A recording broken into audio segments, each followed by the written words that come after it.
I always come back to this example that John Strohmeyer gave on his 5-Star Council podcast, where he talked about a law firm being like a tripod or a stool with 3 legs. You've got one giant solid leg, which is you as the owner. Your next leg has some pretty serious parts of it. That's your employees. And then you've got that third leg, and that's made up of a bunch of toothpicks. Those are your clients. And he talks about how you have to make sure the stool balances by treating each of those legs the right way, understanding their component here. And so I wanted to dive deeper on this with some awesome experts. We've got 2 of them for you. Today, we're going to talk about people first, employee-owned law firms. So we're going to talk about that tripod leg of the stool made up of employees and why that could be the most important one to balance when it comes to this, because really your clients will come and go, but your employees are going to be there for the long haul dealing with all those. So I am super honored to have not one, but 2 amazing guests today to talk about this on our Exhibit A show. So Yev, we're going to have you up first, give a little bit of your bio, and then we'll jump over to you, Jason. Yeah, thanks for having us. My name is Yev Muchnik. I am a corporate and securities attorney by trade, and I am of counsel to Jason Wiener, PC, and have been practicing law for about 13, almost 14 years. I'm based out of Denver, Colorado. Awesome. The last time Yev and I talked, she was literally like biking down a mountain while on Zoom with us. It was one of the coolest experiences of my life. I can't even imagine what it was like for her. So it was really an awesome chat. And Jason, tell everybody a little bit about you. Good to be with you both. My name is Jason. I'm based in Boulder, Colorado. I'm a transplant from New York. I am what I would kind of put in the overall wrapper of a new economies lawyer or sustainable economies lawyer. Focus on cooperatives, employee ownership, broad-based ownership, and alternative finance. I do my fair share of corporate M&A, general counsel, securities, and fund work as well. And I kind of came to this from an in-house experience at a totally unconventional company. I moved from big law in New York to go in-house as a co-owner and general counsel of Namaste Solar, which was an employee-owned solar company just after the Great Recession, when the kind of green jobs boom first hit. And I've been running this boutique law firm now for going on 8 years. I've been a lawyer for 16 years. And we call ourselves a law firm and business consultancy. We blend the expertise and knowledge of business acumen with legal solutions as much as the deep, rigorous legal work to draft, file, do all this stuff that white shoe transactional law firms do. Awesome. And I feel so boring for calling myself just a corporate and securities attorney there. So I borrow some of the things that Jason has just used to describe himself as well.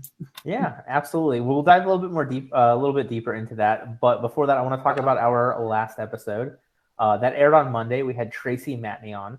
Tracy talked about the simple secrets to sharpen your sales mindset.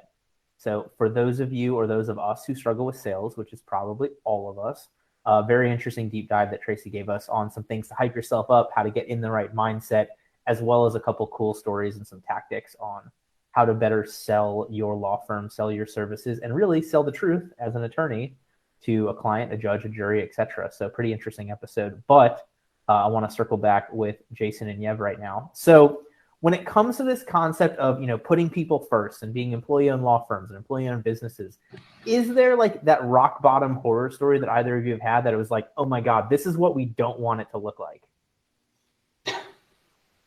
Well, in fairness, we're not yet legally employee-owned. We've been on, in terms of an iceberg analogy, we've been kind of climbing the iceberg, doing the deeper design and exploration work together. But we've been self-managed for 3 to 4 years. And by that, I mean that every person in our law firm, including our non-attorneys, have enough agency and discretion and empowerment to make just about any decision I can, and I do. And I reserve and actually refrain from most decisions to create space for our entire team to exercise that autonomy, and they do. In fact, I had an associate on a call with a client prospect who said, do I need to talk to Jason about any of the logistics or details? And she was proud to say, there's nothing that I can't say that Jason can. And she told me that, and it was empowering for her, and it made me really proud. Horror stories generally arise from people who have severe misunderstandings of what employee ownership is about, and they think that if they kind of tokenize ownership and make a legal change to their structure, all of a sudden it's going to open up a panacea. And the reality is, like therapy and like the legal practice, it takes work. It takes daily work to nurture, build, and reaffirm what ownership is and how people exercise power in an organization, agency in an organization. So the horror stories actually come from poorly trained, misunderstood forms of ownership where people just kind of go rogue, and with little training, bad communication. This wasn't a law firm, but I've seen examples where a modicum of power held by employees has led to an ouster and coup of management, and it's landed in litigation and just a complete disaster. Well, so, and I guess that's a great point. So from that standpoint of other businesses, like what are the common issues that we see when we don't give our employees enough of that agency? Do you have experiences working with some of these businesses? I mean, you're seeing high turnover here. You're seeing less buy-in. Like, what's the downside of not really putting our employees first? Yeah, I mean, just those things that you've just mentioned is that you get to burnout a lot quicker, and just disengagement. So, and that affects kind of culture, morale, client work, everything across the board. And just to kind of add to what Jason just said, I think kind of one of the rock bottom issues or kind of issues in structuring a smaller firm that is either employee owned or not, but is trying to, I think size matters, right, on at this level. And, a lot of firms try to build themselves out as a small firm that has big law capabilities, or is kind of trying to be big law on a small level sense. And that doesn't always work out. I think that there's a reason why clients don't, have fallen out of the big law model or just don't find it advantageous for what they're doing. And so I don't think that they're trying to replicate that, maybe absolutely as far as quality, but I think that kind of not knowing or kind of being not genuine as to what you're really trying to put out there as a firm itself probably carries over to your employees and other members and stakeholders. And we should contextualize. I mean, we're living through the Great Resignation or the Great Sideline, and we've been in active hiring mode, and talent acquisition is the number one pain point that we face. Retention then becomes hypercritical. And, there's stories of what big law is having to do to attract and retain their talent. And, great for associates, but what's it doing to the market when we're looking at $200,000 signing bonuses, probably north of $200K for tier one big law starting salaries? That's trickling somewhere. And of course, we're seeing a hyper specialization and consolidation of the clients that can afford those rates in those cities. So there's a further kind of acceleration of tier one city big law firms away from mid-sized firms and away from tier two cities. So we've been able to just keep a slow burn, keep our clients happy, keep our team engaged and happy. And the dividends that pays intangibly and financially are immeasurably huge. And, talent now has always been the number one priority, should always be the number one priority. It's now acutely a priority for everybody because people are either sitting out or they're paralyzed from making any changes. And so, it's impossible for anybody to hire. So I want to flip this a little bit. Look, you all are talking to business owners, other lawyers. I'm talking to lawyers all the time. And we always hear that the same common issue, I'm working too much, I'm doing too much, everything falls on me, etc. So to that owner, trying to take that first step towards flipping this on its head, towards empowering all the employees, towards getting this set up, what's that step one? Can I just disabuse that stereotype? I mean, it's probably largely true. I track every minute of my workday. And I've got two small kids, so I've got like, impenetrable boundaries on either side of my life because it's, kids don't really care what you do or how much you're billing. I rarely bill more than 40. I rarely work more than 40 hours a week. Rarely. I'm between 35 and 40 total working hours per week. Yeah, I'm thinking about stuff, but I'm not in front of a computer. And I'm taking probably north of 30 paid vacation days a year. And this was part of my goal when I launched the firm. I wanted the firm to be a manifestation of my life and values, and I've made it a point for everyone on the team to live those same values, take paid time off, unlimited paid time off for associates. We don't have billable targets, but everybody's, more or less like, if I had to average it, I'd say that we're probably between 1,000 and 1,200 meaningful billable hours a year, which sounds unsustainable. And, maybe at a certain, myopic level it is. But the key to that is balance and resilience within our organization. So we have our team, because of the way it's structured and systems are built, we have load balancing mechanisms so that we are always able to reabsorb pain points in other people or their vacation or their client load. There's sufficient overlap that we can do all of this. And we're turning back work product at a higher level, higher quality, and faster than just about any of our competitors.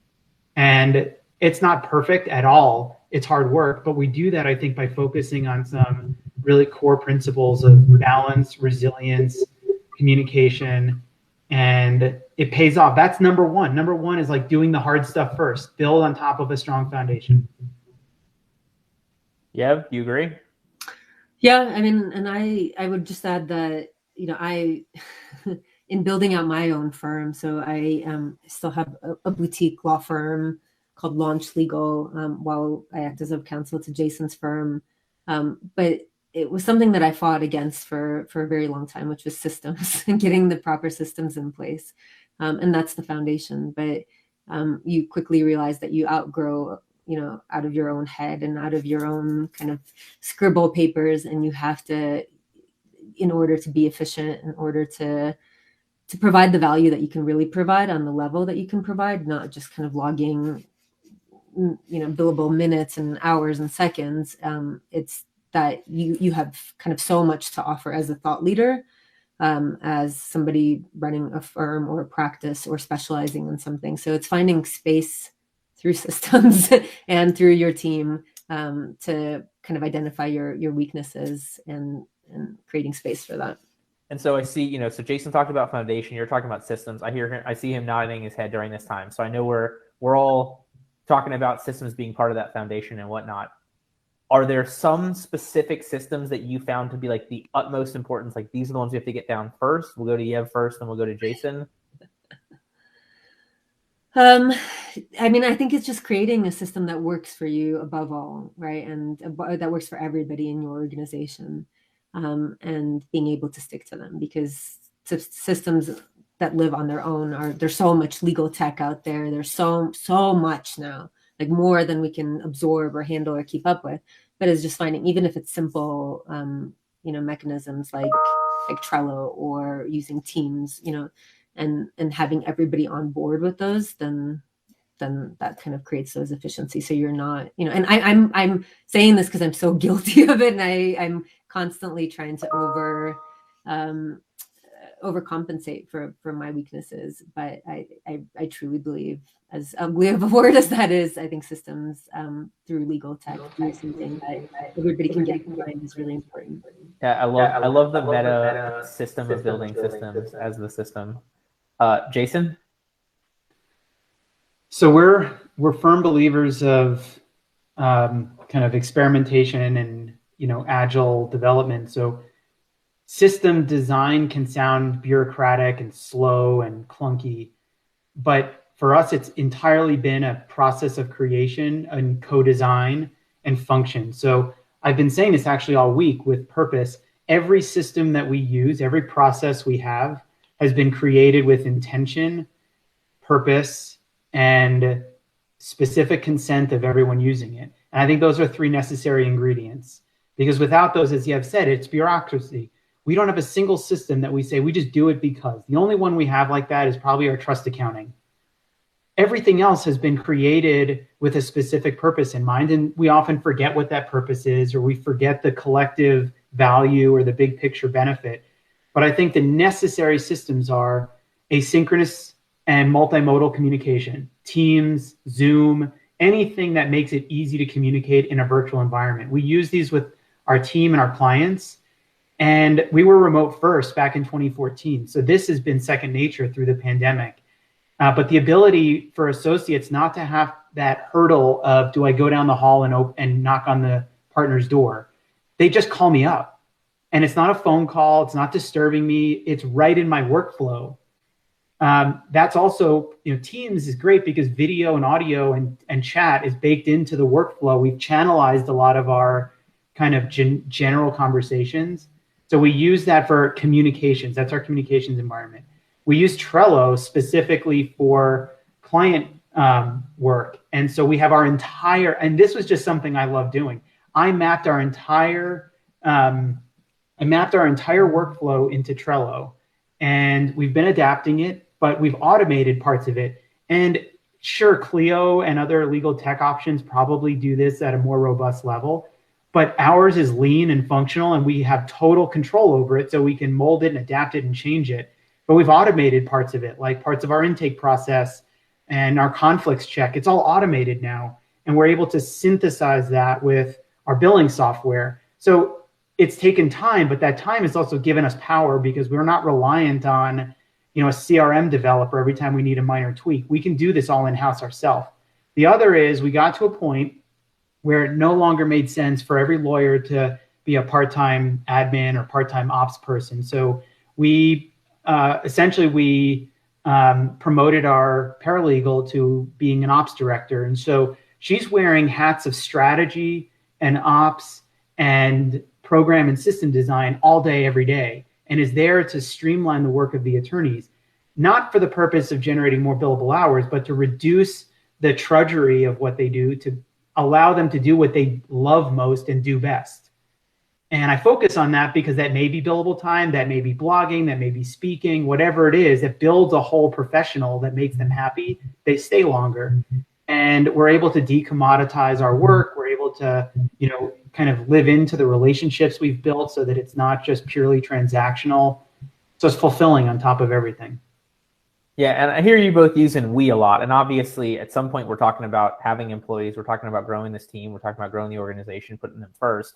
Before we get into like the actual hiring, so we're building this foundation, we're getting these systems in place. Is there anything else that we need to make sure we have dialed in before we start hiring these employees who we're going to then put first and empower to run this firm? Culture. I mean, culture is the glue. So these tools of communication and systems and all this other stuff, it doesn't mean much unless you've got a culture that reinforces these values I've been talking about. Values can, it's like integrity. You work a lifetime to build it, but you can lose it instantly. And culture is that way too. It doesn't take much to toxify, a healthy culture. And we nurture that, and the systems are part of it. So too are system refinements. Like yesterday, we did a quarterly retro with the whole team, and this is a place for us to debrief. How are things going? 3/4 of the way in, we started actually talking about systems and the need for okay, we need to realign on these. We need to do better training, and we need to revisit whether the system is still working for us or not. And so that was a cultural conversation that actually reinforced system design. And so they're mutually reinforcing, and that helps to build all the things that very expensive HR departments are otherwise there policing and enforcing. Culture is the antidote to enforcement and policing. And so we spend a lot of time, energy, and resources building that because that's the insurance policy. That's the backstop. That's the meaning that brings virtual teams together and gets them to do their highest and best work.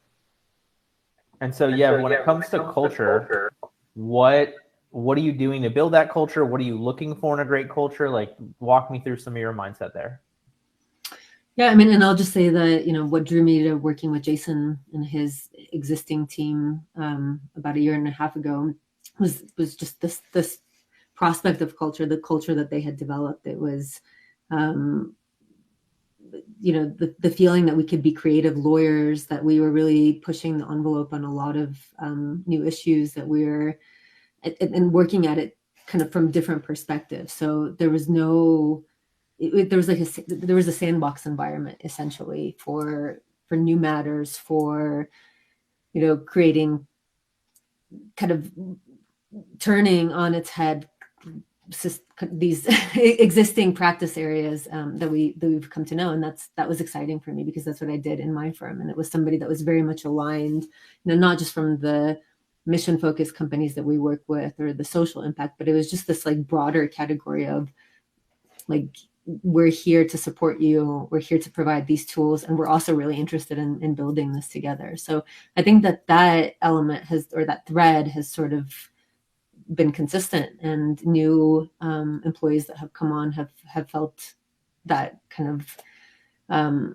communication to them, and that openness of participation. Like, oh, here's an idea. Yeah, we're fully behind you. Let's do this. Let's try it out. So kind of that sandbox of being able to explore different kinds of work, practice areas, policies, all of it is supported in our culture. So, and I want to go deeper into that, because I think there's such a strong point to make there. So we've got this foundation, we've got these systems, we've started this process, we've got this culture, now we're bringing people in. When it comes time to do that hiring, I obviously have to believe you all are attracting a specific kind of person who wants what you're talking about. But from your perspective on the hiring side of it, are you looking for specific traits or skills or attitudes in these new employees to fit this culture, to fit these systems? Can you walk me through that process a little bit?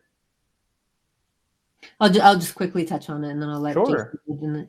But we even have, in our systems and Trello, so when we are recruiting or looking at a potential candidate, values is really one of the things that everybody comments on. Is there a values alignment and fit? So that's just as much as, experience or, anything else, but values is really at the top of the list. So, and before we jump over to Jason on that, when you say values, like, are there specific, do you have these written out? Are there core values? Like, when you say values, is it a feeling, or are there specific values you are looking for? Yeah, we definitely don't have it written out. I think it's an innate kind of Gotcha. rule that we just talked about, that it's there already, and it's one of those like je ne sais quoi. It exists, but I don't know exactly how to describe it. But it's there, or it's not there, and so we should be all on the same page and able to discern whether that candidate is as well. I would refine that a little bit. We've used the firm's core values as a guidepost, and those have been enduring. Surprising to me, for 8 years, we've had several chapters of team members come through and reaffirm those values, and actually discourage me from updating them. I wrote them in 2014, and 8 years later, they're still enduring. Values are, I want to just admit something, they're double-edged swords. Values are historically used as a way to kind of hire and retain people who look like us. And in a law firm, that's often white dudes. And I want to be clear that we're using values to break that mold intentionally. And so we use values to hire for people who neither look, sound, or come from backgrounds like me in particular. And as a result, we have a disproportionately diverse team. All but 2 of us are women. I think higher than average. We are composed of women of color, LGBTQIA, and we're hiring for those dimensions as much as for disposition and temperament. And that sounds a little maybe too clinical, but we're hiring, I think, for attributes of entrepreneurship, creativity, so somewhat atypical legal traits. Because we know our practice areas, on the one hand, a lot of the transactional stuff is pretty traditional. On the other hand, it's incredibly novel. We don't expect really anybody coming in to have co-op experience or what we call alternative finance experience. Like, we have been making up a lot of this stuff with no playbook. So we'll train that stuff, but we want to hire people who are intrepid and fearless. And, one of the harder things is for young attorneys to live into a sense of autonomy. Many people are like, tell me the expectations, tell me the deadline, tell me the rules, and I will hit the mark. And we tell people, you have agency.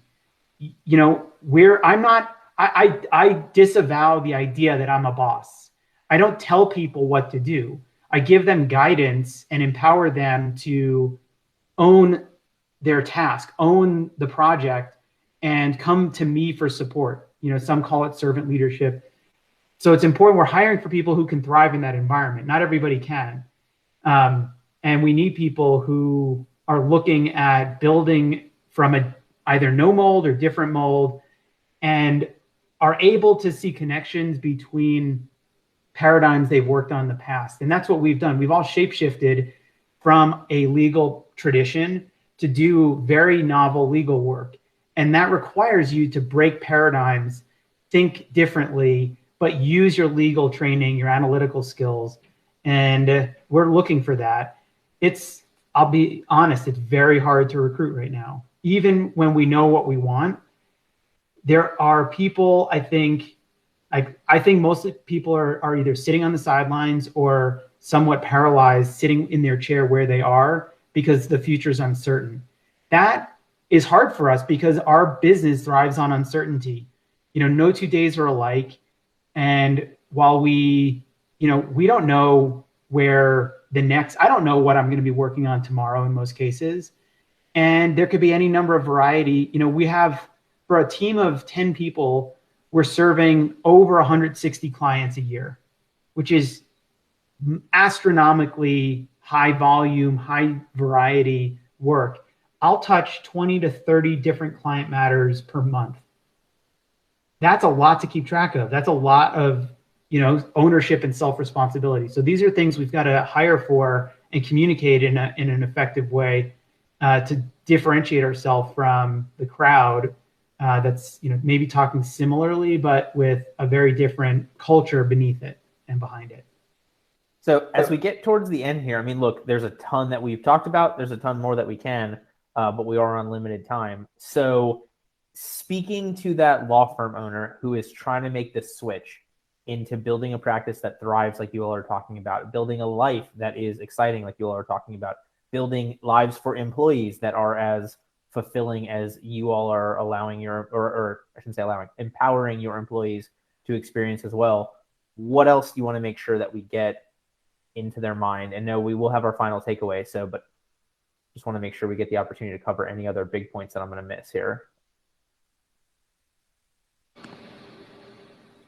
Think long-term, the time it takes to do some of these things can seem,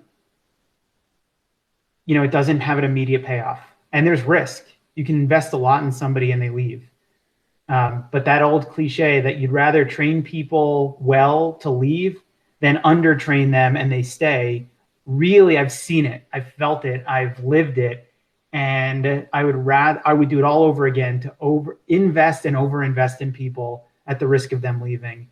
And it's a long-term attitude, and it's yielded enormous, irreplaceable benefits in my own life.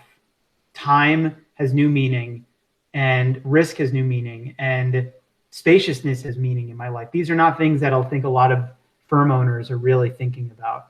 And there's a built-in quote unquote succession plan. I'm not going to begin implementing that for a long time, but it's there. There's a backup plan should that ever be necessary. Yev?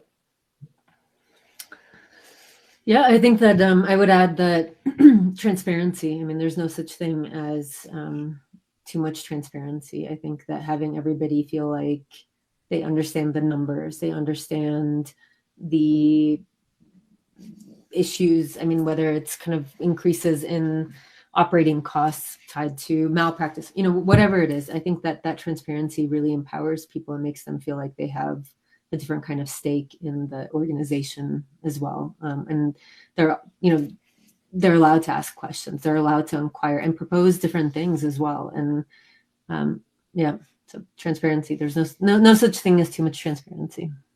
Awesome. All right, so we're going to get back to Yev and Jason for that final nugget of wisdom. But before that, I want to talk about our next episode. That episode is going to air on Monday, so November 15th at 1:30 Eastern time. So an hour later than you watch the show, Monday at 1:30 Eastern time. We've got Matt Deutschman on. Matt's coming to us from Double Take Promotions, a promotional product place, which I guess you can't see me while running this, but have one of their things here. It's a phone stand. It's pretty cool. He's going to talk to us about how you grow your law firm through promotional items, such as the awesome phone stand that sits on my desk. And we're going to have a super secret special announcement about a way that you can incorporate some of Matt's stuff into what we're already doing through the different CRMs. So you'll have to come back Monday at 1:30 to hear more about that. But Yev and Jason, I can't let you go without that final nugget of wisdom, that biggest takeaway. So for our listeners and our watchers to become the exhibit A of a successful attorney like the two of you, what would be the number one biggest piece of advice if they remember nothing from the last 40 minutes of this show that you want to make sure they hear? It can be something you've talked about, something totally different, but that biggest number one takeaway that they will remember, what does it need to be?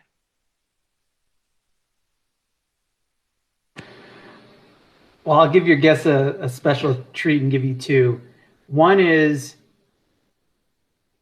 don't hide your values, put them front and center. Give yourself permission to behave, live, and act according to a public set of values. It's liberating. Number two, start somewhere.